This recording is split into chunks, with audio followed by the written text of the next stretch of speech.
Bonsoir tout le monde. C'est Samake Idriss.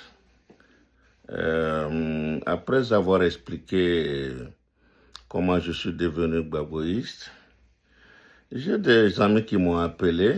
Qu'est-ce qui n'a pas marché que je ne sois pas alassaniste ou bédéiste? D'abord, je commence par Bédier. Disons que nous avons grandi, il n'y avait qu'un seul parti en Côte d'Ivoire, c'était le PDCI. Et Dieu merci, moi j'ai pu quitter en fin 88 pour arriver aux États-Unis. Et bon, nous on n'était pas dans la politique, c'était impossible, comme je l'ai dit. On avait peur pour notre vie, on avait peur pour tout, il n'y avait pas les réseaux sociaux. Et c'est pourquoi même je suis tellement émerveillé des jeunes qui sont venus après et ils nous ont tous surpris et sincèrement ils ont été bien. Et ils ont suivi Gbagbo, c'est les Blé Goudé, les Soro Guillaume et tous ceux que vous connaissez. Nous on n'a pas eu cette chance-là. On est de la vieille école et on ne se plaint pas pour autant. Donc pourquoi je ne suis pas devenu alassaniste? Il y a un enchaînement d'événements qui ont fait que, tu vois, je crois en Dieu et je vais les raconter. Je crois que je suis obligé même de les raconter pour que les gens, pour que tout le monde puisse voir qu'est-ce qui s'est passé en fait. Comme je l'ai dit, je suis venu aux États-Unis fin 88, 1988, exactement le 4 août 88. Bon, et puis on a pu s'intégrer rapidement, le Jossi comme on le dit en France. Et puis chaque vendredi, il y avait une mosquée, étant donné que je suis musulman. Et la mosquée n'était pas loin de chez nous. Nous, pour ceux qui connaissent New York, c'est très simple. Nous, on habitait à la 110. Il y avait un building là-bas où tous les étrangers dans le temps, à New York, les Sénégalais, les Maliens, les Guinéens, les Ivoiriens, on habitait tous ensemble. On formait une communauté homogène. Et on s'entraidait. Il y avait beaucoup de choses. On va en parler plus tard, mais pas maintenant. Donc, les vendredis, on allait dans une mosquée. Vous connaissez sûrement, comment on appelle, Malcolm X, la dernière mosquée où il a prié. Donc, c'est à la 116e. Nous, on habitait à la 110e Street, près du parc du Central Park. On faisait face au Central Park, le fameux Central Park. Et, nous, donc, on allait tous à la mosquée le vendredi, comment on appelle, la 116e rue sur l'Ennex Avenue. Bon, il s'est trouvé qu'après un certain temps, il y a des amis qui demandaient ce que les gens disaient. Bon, je comprenais tout petit peu, pas beaucoup l'anglais, et je me suis j'ai volontairement offert mes services à l'imam qui était là dans le temps. Père, son ami, il a disparu maintenant. Et donc, je translatais pour mes frères ce que les gens disaient, ce qu'on attendait de nous, les trucs. Donc, je faisais la translation. Donc, la translation, chaque vendredi, je le faisais. Et je crois que mes frères, en ce moment-là, vont se rappeler, ils ont beaucoup aimé ça. Donc, c'est dans ça nous étions. Et un jour, un vendredi, après la prière, on est descendu, bon, c'est, comment dirais-je, au 3e étage. Après la prière, on était en bas, on causait entre Ivoiriens. Et je vais vous dire aussi, pour la petite histoire, c'est les Ivoiriens, les Maliens, disons que la communauté ouest-africaine qui remplissons cette mosquée-là chaque vendredi parce qu'il n'y avait pas beaucoup de convertis américains. Ils sont une toute petite minorité. Ils n'étaient pas nombreux, nous on était très nombreux. Donc nous étions en train de causer et puis il y a un frère qui venait d'arriver 6 mois que j'ai envoyé dans mon travail, qui travaillait où je travaillais, et qui est devenu un ami. Et un gars baraquelé, une véritable force de la nature, grand, gros, gaillard, en forme. Et il est venu me taper dans le dos. Et quand je me suis retourné, il dit, ah Sam, comment ça va? Bon, on a salué. Il me dit, ben, Sam, voilà ma cousine, elle vient d'arriver. Elle est venue. Et tu as entendu parler d'Alassane Ouattara? Je dis non. Je n'ai pas entendu. Il dit non, non, non, celui qui va être le premier ministre ivoirien. Je dis ah, j'ai entendu parler. Il dit ah, voilà, c'est sa secrétaire. Et puis bon, voilà, je te la présente. Et puis bon, il a passé. Il est allé, et puis il est revenu. Et puis il me regarde, il dit ben Sam, je vais te rendre embouilli. Je dis mais pourquoi? Il dit de la manière dont tu regardais ma cousine, je n'ai pas aimé ça. Vous les enfants là, vous là, il a commencé à me menacer. J'ai dit, mais dis donc, pourquoi tu veux... Ah non, non, non, non, elle doit repartir bientôt. C'est elle qui est la secrétaire de direction de Alassane.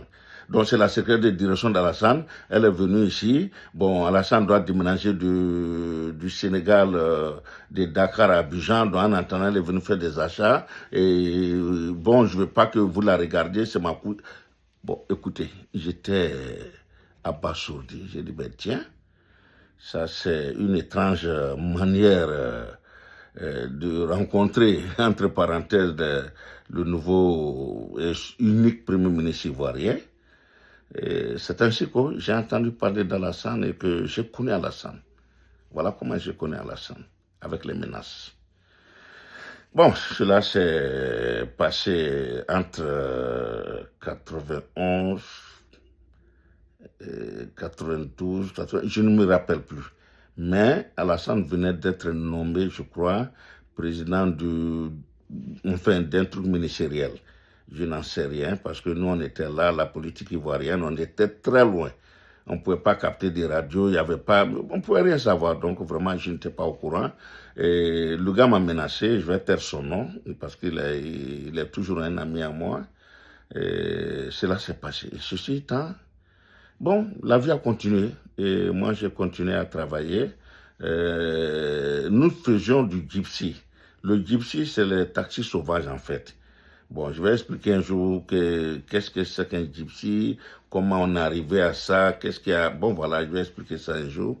Mais toujours est-il que, bon, voilà, entre-temps, je faisais mon gypsy et puis j'ai commencé à faire ce qu'on appelle du black car. Le black car, c'est les limousines qui étaient chargées ou bien que les gens louaient pour aller prendre leurs travailleurs les plus, pas les plus valeureux, mais les plus méritants. C'est-à-dire que comment le black car est venu aussi, un jour je vais l'expliquer. En fait, quand les travailleurs finissaient le boulot très tardivement, ils habitent loin, à New Jersey, Connecticut. Donc, les patrons, bon, c'était une manière aussi. Les Américains sont très intelligents. J'aurai le temps de vous expliquer un peu la psychologie américaine. Et vous allez voir comment ils sont arrivés au stade où ils sont. C'est l'intelligence, c'est tout.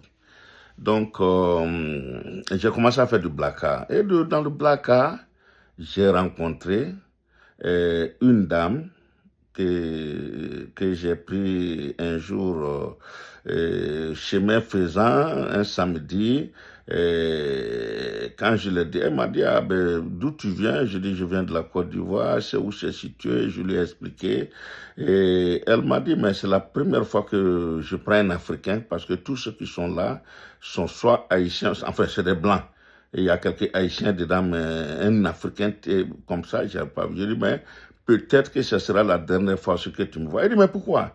Je dis, parce que moi, je n'aime pas travailler pour quelqu'un. Je n'ai jamais travaillé pour quelqu'un. Je veux avoir ma liberté. Et donc, elle dit, mais attends, est-ce que tu as une carte? Je dis, oui, heureusement, j'avais déjà fait ma carte. Puis j'avais fait ma petite compagnie, Sam Transportation. Sam Transport, voilà, Sam Transport. C'est comme ça, ma femme avait écrit dessus, Sam Transport avec le numéro de téléphone et tout. Bon, entre parenthèses, j'avais un numéro de téléphone dans la voiture parce que les black cars, c'est ce qui faisait son charme, c'est ce qui faisait aussi sa renommée. Il y avait des téléphones à l'intérieur. Pendant qu'il n'y avait pas de téléphone dans machin, bon, nous on avait nos téléphones dans les voitures. Bon, donc, elle a pris mon numéro de téléphone, elle a pris ma carte, et puis bon, elle est descendue, elle est partie, et puis le lendemain, je reçois un coup de fil dans ma voiture, c'est elle. Elle dit, ah, c'est monsieur Gloria, tu te rappelles, hier, samedi, c'est fin dimanche. Hier, tu m'as pris, tu m'as amené dans tel coin. Je dis, ah oui, oui, je me rappelle. Et puis bon, elle dit, j'aimerais te voir. J'ai dit, d'accord, j'ai compris, elle m'a donné rendez-vous.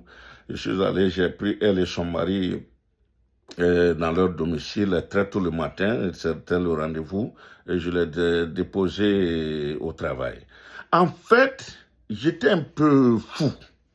Je conduisais comme je voulais. C'est-à-dire que les États-Unis étaient un paradis pour moi, un paradis sur terre. C'est-à-dire que, je ne sais pas comment vous expliquer, mais j'aimais la conduite, c'est vrai. Les routes sont droites, très droites, le centre parc, le machin. Nous, on arrivait dans un pays où un policier ne peut pas t'arrêter si tu n'as pas fait quelque chose. Tu n'as pas brûlé le feu, tu n'as pas... Jamais. Et puis, c'était la liberté totale. Et cette liberté-là a des conséquences. A des conséquences, de très graves conséquences. Bon, je suis arrivé, j'avais 31 ans. Et comment on appelle bon, disons que cette liberté que j'avais, il fallait juguler cette liberté. Sinon, on va faire des folies. Sinon, j'allais faire des folies. Bon, donc, j'ai pris la dame et son mari, je les ai déposés. Et ce jour-là, je me suis permis de faire quelques folies dans la conduite. J'ai dépassé les gens. Il y a un terre-plein où seule la police pouvait passer. Je suis passé là et je les ai déposés. Quand je les ai déposés devant leur truc, le monsieur, je crois, il a dit « Waouh, je n'ai jamais vu un tel driver, un tel conducteur à New York. Jamais, il est fou. » Gloria, tu as raison, Sam, c'est un fou, c'est ce qu'il me faut. Je veux un fou. Donc, c'est ainsi qu'ils m'ont contacté et ils m'ont dit de venir travailler pour eux. J'ai refusé. Et là encore, il ne peut pas comprendre ce qu'ils m'offraient. Parce qu'on m'offrait beaucoup de choses et moi, je refusais. Pourquoi? Parce que je voulais être indépendant, je voulais ma liberté, je ne voulais pas travailler pour quelqu'un, je voulais me réveiller quand je veux, travailler quand je veux, finir quand je veux. Et nous, dans le temps, on travaillait au moins 10 heures par jour. Bon, moi, je travaillais jusqu'à 15 heures par jour. Donc, ils m'ont fait des propositions. Bon, disons que j'ai accepté après. Ma femme m'a vraiment dit, il faut accepter, tu auras une assurance. Bon, j'ai accepté aujourd'hui. Grâce à ce truc-là, aujourd'hui, j'ai eu la retraite aux États-Unis. Et j'ai une très bonne retraite. Alhamdulillah, Dieu merci, alléluia. Donc, c'est ainsi que j'ai commencé à travailler pour ce monsieur, sa compagnie. Alain Seagull, c'est son nom. Donc, Alain Seagull m'adorait, je les aimais. Il avait une seule fille et j'étais devenu comme son fils. Et maintenant, sa femme, bon, elle était bien avec moi, je n'avais pas de problème. Donc, quelques années après, en 98, fin 98, Alain Seagull vient me dire, écoute Sam, tu connais Alassane Ouattara ou bien Ouattara Alassane? Bon, il a prononcé ça dans son accent anglophone, anglais, américain. C'était très difficile que pour lui de dire Alassane Ouattara. Il dit Allah, the son, Ouattara. Bon, je dis, ben tiens. Je dis, ben il faut écrire. Il a écrit. Je dis, ah, Alassane Ouattara, oui, je dis oui. C'est l'ancien premier ministre ivoirien, je le connais très bien. Il dit, ben tiens, son staff m'a contacté. Il était à la banque machin, à la FMI, ils m'ont contacté. Et ils veulent que je fasse son image. Entre parenthèses, je ne vous l'ai pas dit, Alain Seagull est un communicant renommé. Je vais donner sur l'exemple, le premier maire noir de New York, c'est lui qui a été son communicant, Dinkins. Et bon, je rencontrais beaucoup de gens par son intermédiaire quand même. Je rentrais partout, bon voilà, les présidents, les machins. Donc Alassane, mon patron me dit, ben Alassane m'a contacté et il veut que je sois son communicant, qu'il veut se préparer pour les élections en Côte d'Ivoire dans votre pays qui auront lieu en 2000. En 2000, voilà. C'est en 2000, puis on est en 98. Voilà, en 2000. Et j'ai dit, ben, moi, ça m'a rien dit. puisque Alassane ne me disait rien. On voulait me casser la gueule à cause de lui, sans que je ne le connaisse. Donc, j'étais froid. Et mon patron m'a dit, mais ça ne te dit rien? J'ai dit, non, je ne suis pas dans nos politiques. Il dit, ben, j'aimerais qu'il te rencontre. Parce que quand il va venir, bon, voilà, je vais faire son truc et puis vous allez vous rencontrer. Ça, c'est fin 99. Donc, j'ai dit, ben, il n'y a pas de problème. Et 2 jours après, il m'a montré sa photo. Bon, c'était vraiment Alassane. Donc, voilà. J'arrête aujourd'hui pour ici. J'arrête là. Et la suite, je vais vous la faire. Voilà. Donc, j'arrête là. Ça, c'est en fin 98. Voilà. Merci bien. Et voilà. Donc, il faut que vous sachiez, parce qu'il y a des événements. Ça dit, le cheminement, vous allez voir. Il y a la main de Dieu quelque part. Merci beaucoup. Sam.